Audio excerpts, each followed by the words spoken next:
Ano na yan? Ano na nangyari dyan? Grabe oh. Naku mga kaibigan, ito na. And i-cover na ng GME. Ang GME napasugod na po dito. GME. Ayan. Dahil nga nagsalita na rin kasi talaga si Kong Joel Chua patungkol nga dito sa mga dito sa barangay ho na ito na ginigiba. Kaya siguro baka yung GME baka kukuhaan na rin po ng pahayag itong si Congressman ano. So bali tapos na po ang trabaho sa ngayong araw ho nito, kaya nakakadaan-daan na yung mga sasakyan po dito mga kaibigan. Ayan. So dito tayo sa kabila. Cover lang muna natin saglit. So pagka ganitong oras na talaga, bali pinapayagan na talagang dumaan dito yung mga sasakyan. Ayan. Mga kaibigan, kita nyo naman oh. Ayan, kita nyo naman oh. Ayan. Oh, 'di ba? So sirang-sira na po. And ayan. So durog na ito kabayan. Papakita ko lang sa inyo yung gilid. Ito yung gilid. Ayan, GMA, napakover na rin kabayan. Ayan yung gilid kabayan. And ayan yung school. Ito yung school, ito yung gilid. Wala na, wasak na oh. Ayan, dito tayo sa ilalim. Tapos na kasi nagsipagbabaan na po yung mga gumagawa sa taas. Bali bumaba na. Ayan. Ito kabayan, ano na ito? Ilalim na nitong building ho na ito. Dito kabayan sa first floor. Ayan, so durog na rin. Wala na ho halos natira kabayan, oh. Ito nga oh. Ko alam kung anong ano to, parang ano yata to, lababo yata to dito nung nakaraan eh. Pero wala na ho. Durog na. Ito yung ano, ma'am, ano to no? School gate no? School gate kabayan. So sinirado na rin. Ano na? I mean, dito na rin talaga, hanggang dito na. Ano yan, ma'am? School gate? So school na yan dyan. Ayan. Kawawa naman yung school, no? Tingnan nyo kabayan, ano pa, nasira pa yung ano ng school, oh. Kawawa sila, no? Oh? Kawawa naman yung school. Oh, ito mga kababayan, naapektuhan yung mga ano nila, oh. Nagkaroon ng mga sira-sira na talaga. Oh, napiktuhan no, baka tinamaan siguro 'yan. Ninabasag oh.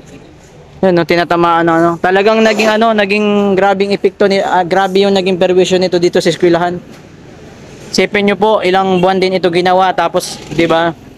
Iniba din kabayan. Ito yung loob ng school oh. Ayan oh. Oh, 'di ba? Yung loob.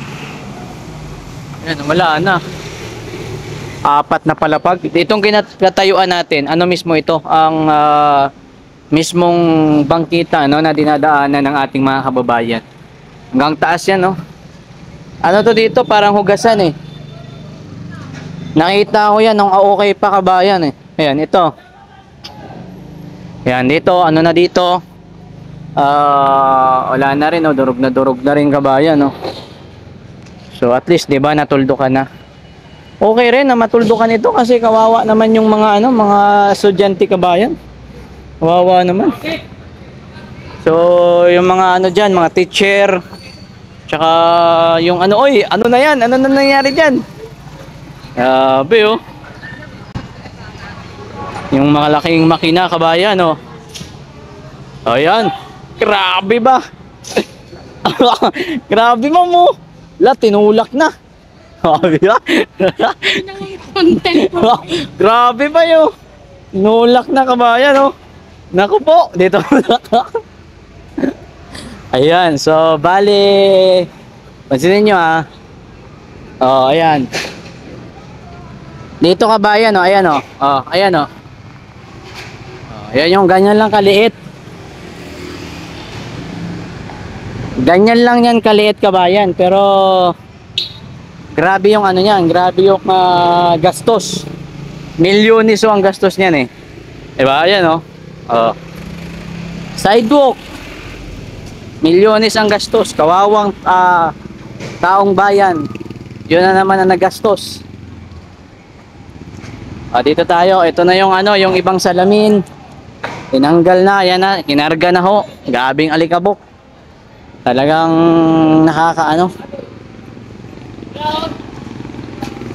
Sila.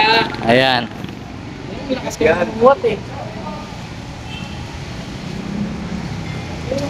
Ayan kabayan, no? So, nagsalita na nga, gaya ng aking sinabi, nagsalita na si Kong Chowa patungkol dito. So, at this time, ayan, nakakadaan-daan na yung mga motorista dahil okay-okay na rin. Itong oras, pahingahan na po, alas 4 na kasi kabayan. Kailangan na magpahinga ng ating mga kababayan dito. Ayan, so maya-maya kasi lalabas na rin yung mga estudyante. So, grabe yung ano, grabe yung alikabok, yung GMA. Andun banda dulo. Yung GMA banda sa dulo kabayan, and magko-cover na rin yan. Ayan o. Ayan o, unang araw nang kinover ko to. Nung hindi pa to sinisimulan gibain. Ang ganda nito. To be honest, maganda din talaga kabayan. Maganda din kung sa maganda, maganda. Kaso nga lang syempre mali eh. Diba? Yun nga, yung usap-usapan ha, usap-usapan. Ayan. Nasa 19 million daw ito, pero di ko sure ha, pero yun lang naman ang mga sabi-sabi ho dito. Hindi natin sigurado yan kabayan. Yun lang naman ay usap-usapan lang ho dito. And bali-balita rin, parang wala yata itong ano. Di ko rin sigurado, pero yun ang bali-balita eh. Nawala di umanong permit kabayan. Ayan o. So, sayang, ayan. Alam ko hindi lang ito eh. Marami pa pong gigibain mga kababayan under the leadership of Mayor Isko. Marami pa. Dahil marami kaming nakita na mga iba pang barangay hall na itinayo din po sa mga gilid ng kalsada. Yan kaya katulad sidewalk. Ang ganito ba? Sidewalk. Yan. Yan ang sidewalk. So, diba? Itong malaking puno. Medyo delikado din ito. Pag tumumba ito, delikado ito ba? Itong malaking puno na ito. Tapos tumbahan yan, delikado nga. Dapat lang matanggal na yan talaga. Lalong mabilis na panahon. Ayan ang GMA, nagre-report na rin po. Kung alam kung ano report nila dyan. Tembuhin nyo si Kong Chowa, bakit niya pinatayo? Bakit niya pinatayo yan kabayan? Ayan, nagre-report na yun ng GMA. Uwi ka na ma'am?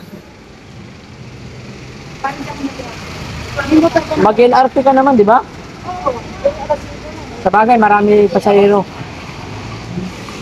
Ayan na si Jamie oh. Ay nako, Chowa, ambot sa imo. I-comment nyo nga kabayan kung ano yung inyong masasabi patungkol dito sa pagpapatayo na Kong Chowa ng yan, yung na yan, papatayo niya ng building dito mismo sa tabi ng kalsada ha. I-comment nyo, ayan, turo-turo yung Jimmy, di ba? Cover. At abangan natin yan kung ano sasabihin nila. DZBB 594. Ayan, yan po, kabayan. Ayan, so actually, trending na trending itong na ito, itong barangay hall na ito. Sobrang trending ho ito, kabayan. Kaya asahan ho natin na sana ibabalita talaga nila. Tsaka magbigay ng komento dito si Kong Chowa kasi trending nito. Although nagbigay na siya pero maganda sa GMA magbigay din siya kabayan. Ayan kabayan di ba? Wow, magic. Ayan, GMA kabayan. Ayan. Napaka-over bigla yung GMA dito kabayan, ba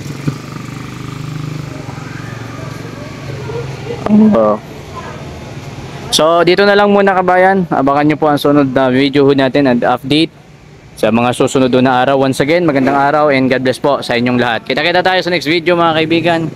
Mabuhay Pilipinas.